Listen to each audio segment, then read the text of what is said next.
Hi everyone, কেমন আছো সবাই? দিনটা ছিল পয়লা মে। পয়লা মে মানে আমার বরের কাজ ছুটি ছিল। তো বরের কাজ ছুটি থাকাতে আমরা দুজনে প্ল্যানিং করলাম আমরা ঘুরতে যাব। ঘুরতে কোথায় যাব পরে বলবো সেটা তোমাদেরকে। তো সেরকমভাবে ঘুরতে বলে আমি রেডি হচ্ছিলাম। ফার্স্টে দেখো অ্যালোভেরা জেল মেখে নিলাম। অ্যালোভেরা জেল তো আমার 12 মাস ময়শ্চারাইজার, তো অ্যালোভেরা জেলটা ভালো করে মুখে লাগিয়ে নিলাম। লাগিয়ে নেওয়ার পরে মেকআপ করবো তো একটু প্রাইমার লাগিয়ে নিলাম মুখে। প্রাইমারটা ভালো করে লাগিয়ে নেওয়ার পরে ফাউন্ডেশন ভালো করে মেখে নিলাম।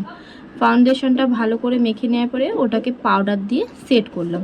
তো সবাই জানো ব্লাশারটা সব মেয়েদেরই মোটামুটি ফেভারিট, তো আমারও খুব একটা পছন্দ না, কিন্তু তবুও কোথাও বেরালে ব্লাশারটা আমি একটুখানি টাচ করেই নিই। তো ব্লাশারটা লাগিয়ে নেওয়ার পরে কাজল লিপস্টিক পরে নিলাম। তো সমস্ত কিছু মেকআপটাকে সেট করব কি করে, মেকআপ ফিক্সার দিয়ে। তো ওটা ভালো করে সেট করে নিলাম মেকআপটাকে। তো যাই হোক, কানটা ফাঁকা ছিল বলে কানেরটাও পরে নিলাম। তো হাতে দেখো চুড়িটা খুলে ওয়াচটা পরে নিলাম।